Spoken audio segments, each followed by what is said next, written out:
Le Rhin, dont nous parlait à l'instant Caroline 6, est écarté. Les sauveteurs sont parvenus à colmater la brèche.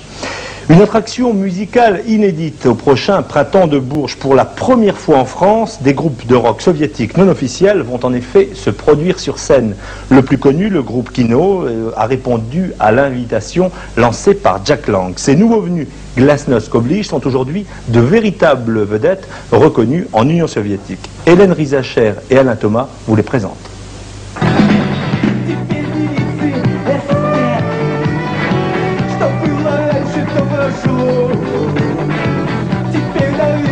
Maintenant, les miliciens sont des esthètes. Ce qui se faisait avant est du passé. Aujourd'hui, on trouve des pistolets sur le marché à 9 roubles et 50 kopecks le kilo.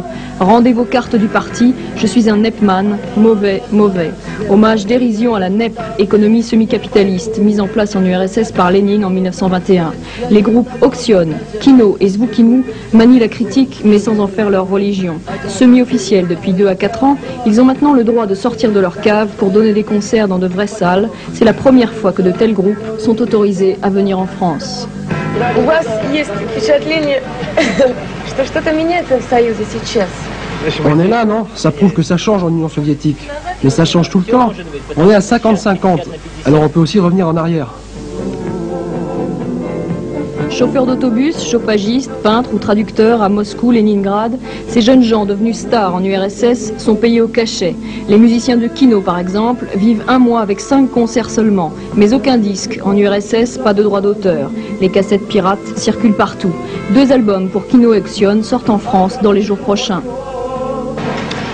Moi je n'ai qu'un but, en URSS comme en France. C'est être ami avec ceux qui écoutent.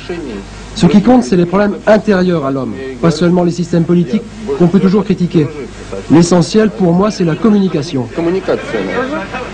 Je ne fais pas de la musique, mais en fait un nouvel art pour fixer ce moment dans l'histoire. Je suis un reflet du monde dans lequel je vis. Et pour le public français, Volodia, le danseur d'Oxion, a inventé cet hommage à Béjart.